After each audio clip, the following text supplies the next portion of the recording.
2026년 2월 26일 온라인 새벽 만나 기도회를 시작하겠습니다.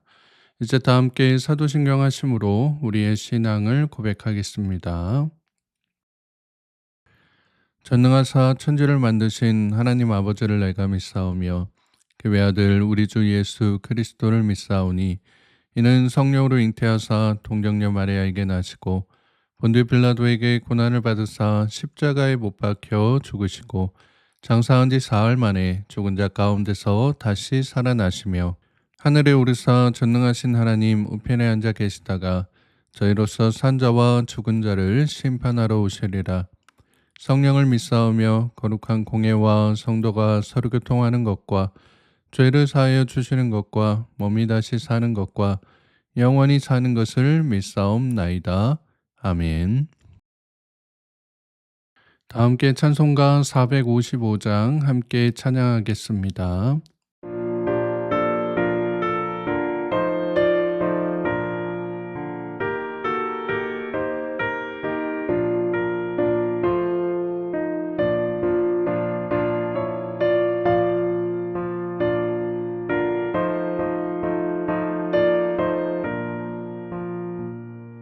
주님의 마음을 못 받는 자 그 맘에 평강이 찾아오면 험악한 세상을 이기리니 하늘로부터 임함이로다.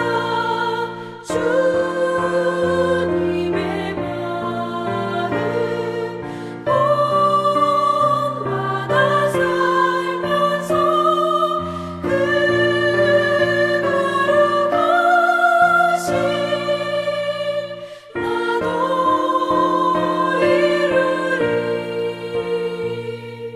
주 모습 내 눈에 안 보이며 그 음성 내 귀에 안 들려도 내 영혼 날마다 주를 만나 신령한 말씀 늘 배우도다. 주님의 마음 본받아 살면서 주님의 그 거룩하신 나도 이루리.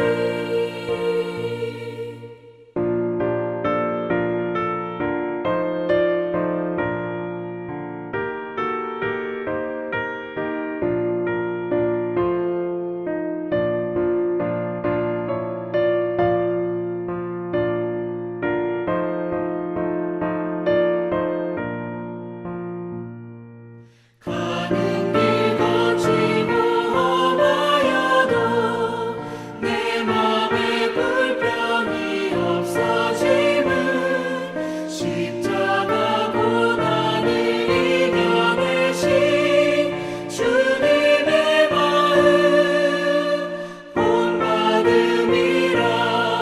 주님의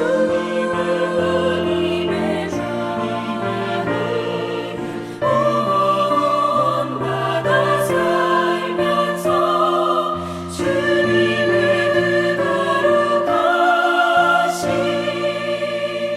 나도 이루리. 주 예수 세상에 다시 오실 그날엔 무성도 변화하여 주님의 빛나는 그 영상을 다 함께 보며 주 찬양하리. 주님의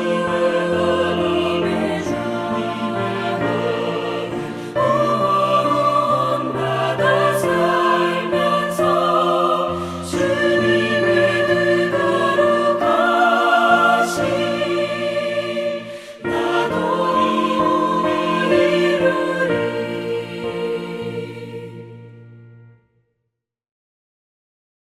오늘 우리가 함께 나눌 하나님의 말씀은 신약성경 마태복음 18장 1절에서 9절까지의 말씀입니다.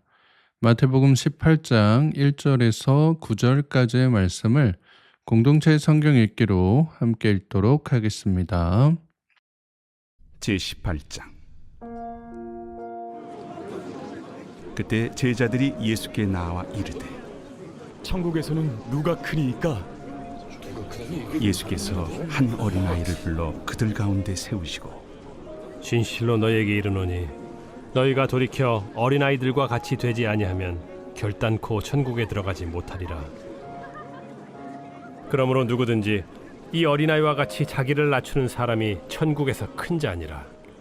또 누구든지 내 이름으로 이런 어린아이 하나를 영접하면 곧 나를 영접함이니 누구든지 나를 믿는 이 작은 자 중 하나를 실족하게 하면 차라리 연자 맷돌이 그 목에 달려서 깊은 바다에 빠뜨려지는 것이 나으니라.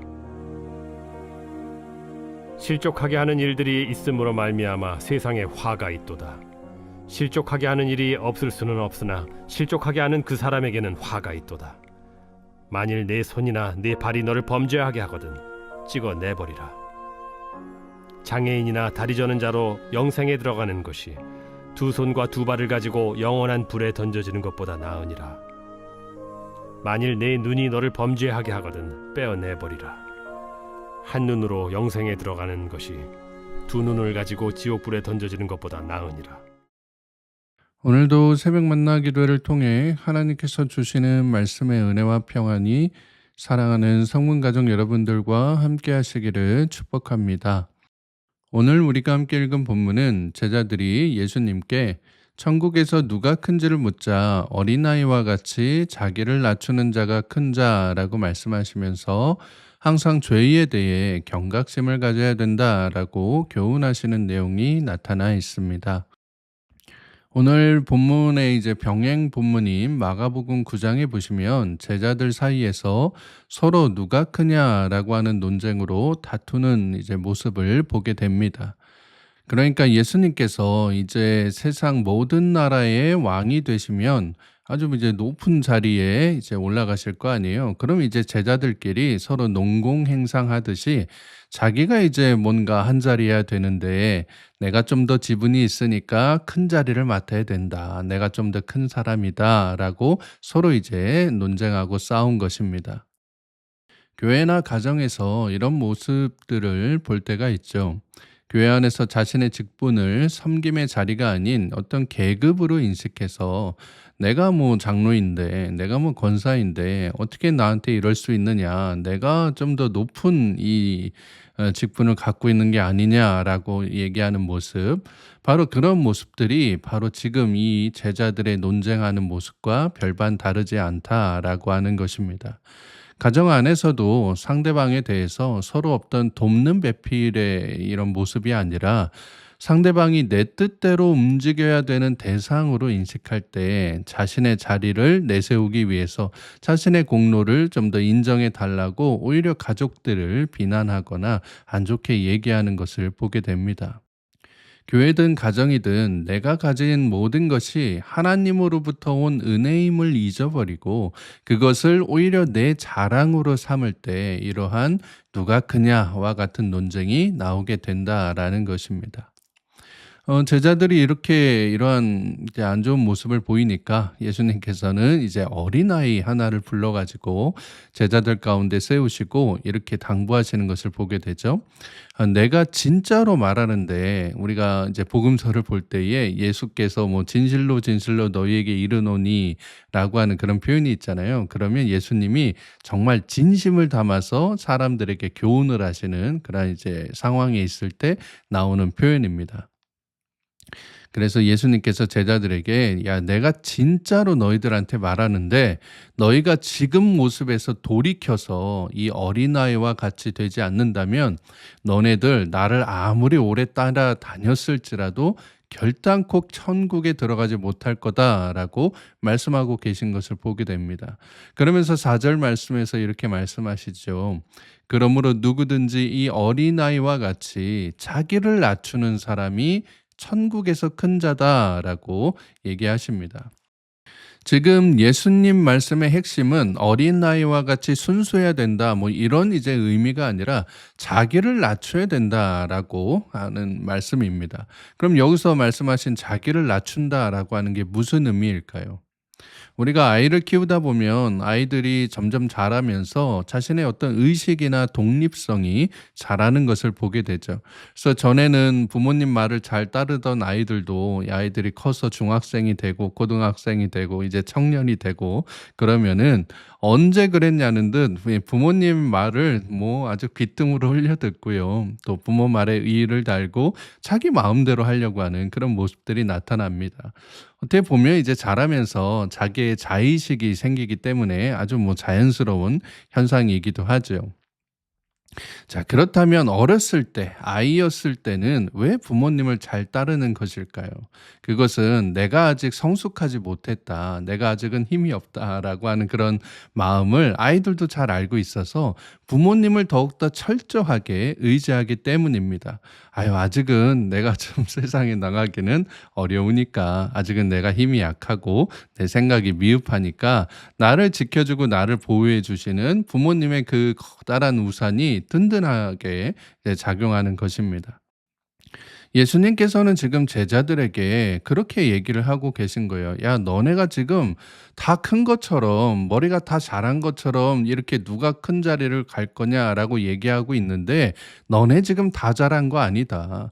이 복음의 여정이, 이 십자가의 길이 끝나지도 않았는데 벌써부터 누가 더 큰 자리에 갈지를 다투고 있다니, 너희의 그 교만함을 버리고 어린아이가 자기를 낮춤으로 자기를 의지하지 않고 부모님을 의지하는 것처럼 하나님을 의지해야 천국에 갈 수 있다라고 말씀하고 계신 것입니다.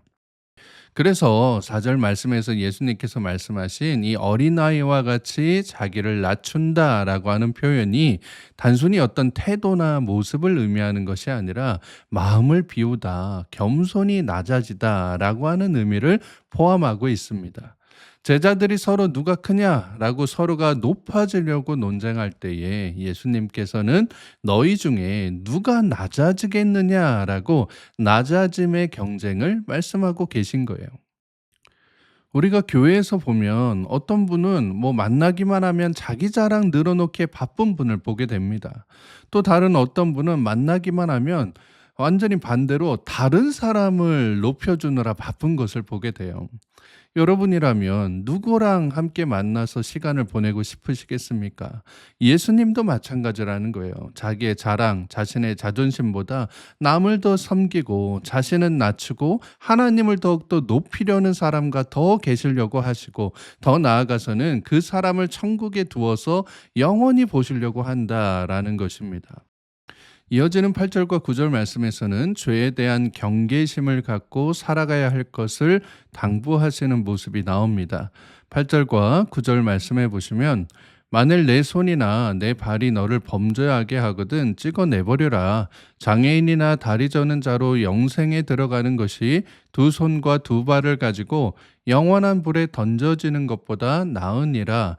만일 내 눈이 너를 범죄하게 하거든 빼어내버리라. 한 눈으로 영생에 들어가는 것이 두 눈을 가지고 지옥불에 던져지는 것보다 나으니라 라고 말씀합니다. 여기 이제 말씀하신 찍어내버려라 라고 하는 이런 말씀은 이제 에클렙토라고 해서 완전히 잘라내다, 완전히 제거하다 라고 하는 이제 뜻입니다. 즉 우리가 죄를 제거할 때에 이 죄악된 원인을 우리가 이제 끊어낼 때에는 시간을 두고 천천히 끊으라는 게 아닌 거예요. 그러니까 이거를 뭐 서서히 줄여가면서 나중에는 이제 안 해야지라고 하는 그런 마음이 아니라 아주 즉각적이고 확실하게 완벽하게 죄와 너의 삶을 분리시켜라라고 하는 그런 이제 의미인 것입니다. 그러니까 진짜로 뭐 손을 자르고 다리를 자르고 눈을 빼라라고 하는 그런 이제 어떤 잔인한 그런 명령이 아니라 죄의 유혹에 대해 이만큼 단호한 태도로 끊어낼 것을 강조하고 계신 말씀인 것입니다.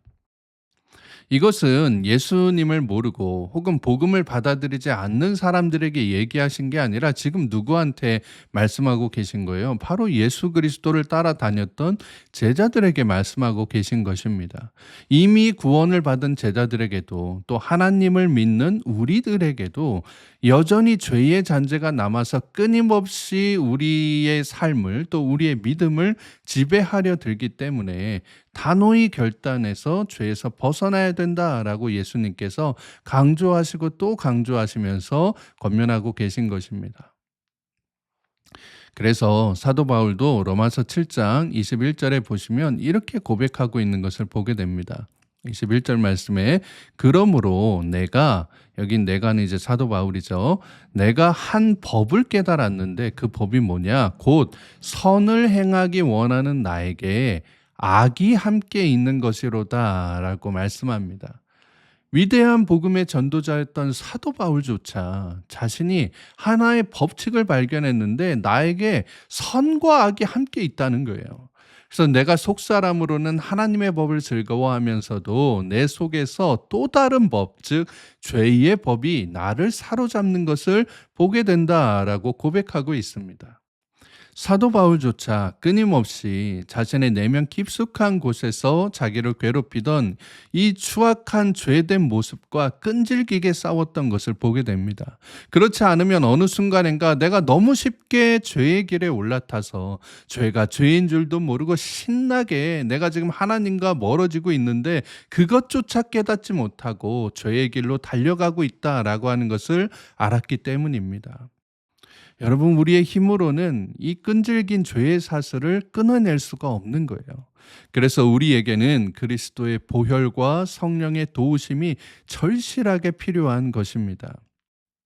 그래서 이렇게 우리가 매일매일마다 말씀으로 내 삶을 하루를 시작하면서 하나님께 다짐하면서 나아가는 거예요. 하나님, 내가 오늘 말씀 가운데 살겠습니다. 죄악된 모습들은 쳐다도 보지 않겠습니다. 죄의 길에 달려가지 않겠습니다. 라고 결단하는 그러한 시간을 우리가 말씀 가운데, 기도 가운데 갖기 위해서 이렇게 매일매일 새벽 만나 기도회를 하고 있는 것입니다. 하지만 여러분, 너무 걱정하지 않아도 되는 게요. 죄의 끈질김보다 더 끈질긴 게 있거든요. 그것이 무엇이냐? 바로 우리를 끝까지 포기하지 않으시는 하나님의 사랑이 있다라고 하는 것입니다. 우리가 그 사랑의 손을 붙잡기만 하면, 그 사랑의 길을 걸어가기만 하면 우리를 절대로 포기하지 않으시는, 우리를 죄 가운데서 늘 구원해 주시려 준비하고 계신 하나님의 은혜를 누리며 살아갈 수 있다라는 것입니다. 사랑하는 여러분, 세상에서의 위치는 천국에서 그렇게 중요한 게 아닙니다. 예수님께서는 힘센 권력자나 돈이 많은 부자가 아니라 어린아이와 같은 사람을 찾고 계십니다. 전적으로 하나님을 의지하는 사람, 예수님 앞에 자기 자신을 낮추는 사람을 찾고 찾으셔서 바로 그 사람을 천국으로 올려 영원히 자신 곁에 두시려고 하십니다. 그러니 나의 무지함과 욕심으로 죄 가운데 달려가 영원한 불에 던져지는 안타까운 인생이 아니라 하나님의 사랑과 섬김의 자세를 가지고 영원히 주님 곁에 거하는 복된 인생을 살아갈 수 있는 사랑하는 모든 성문의 가족들 되시기를 주님의 이름으로 축복합니다. 함께 기도하겠습니다. 사랑과 은혜가 풍성하신 하나님 아버지, 오늘도 새로운 날 주심에 감사드립니다. 오늘 이 새벽에 우리에게 말씀을 통해 제자들과 같이 누가 더 크냐라고 논쟁하며 세상의 가치로 서로를 비교하고 스스로를 높이려 했던 내 안의 모든 교만과 자랑을 내려놓고 오직 하나님만을 전적으로 의지하는 어린아이와 같은 겸손을 가지고 주님 앞에 나아가야 함을 깨닫게 하시니 감사드립니다. 우리가 주님을 의지함으로 또 말씀과 기도의 검으로 내 삶을 올가매고 있는 내 부끄러운 죄들을 단호히 끊어낼 수 있는 용기와 힘을 주시고 우리를 포기하지 않으시는, 끈질기게 우리를 붙들고 계시는 하나님의 사랑을 믿고 오늘 하루도 담대히 나아가게 하여 주시옵소서. 거룩하신 우리 구주 예수 그리스도의 이름으로 기도드리옵나이다. 아멘. 주기도문으로 기도회를 마치겠습니다. 하늘에 계신 우리 아버지여, 이름이 거룩히 여김을 받으시오며 나라의 임하옵시며 뜻이 하늘에서 이룬 것 같이 땅에서도 이루어지이다. 오늘날 우리에게 일용할 양식을 주옵시고 우리가 우리에게 죄 지은 자를 사하여 준 것 같이 우리 죄를 사하여 주옵시고 우리를 시험에 들게 하지 마옵시고 다만 악에서 구하옵소서. 대개 나라와 권세와 영광이 아버지께 영원히 있사옵나이다. 아멘. 이제 함께 기도하는 시간을 갖도록 하겠습니다. 오늘은 전도와 선교를 위해 기도하는 시간인데요. 우리 교회가 한 영혼을 사랑하고 주님 앞으로 전도하는 교회가 되어갈 수 있도록 또 하나님의 복음을 위해 선교를 온전히 감당하는 교회가 될 수 있도록 함께 기도하도록 하겠습니다. 오늘 하루 여러분의 모든 삶의 지경 가운데 하나님의 평강이 함께 하시길 빕니다. 함께 기도하겠습니다.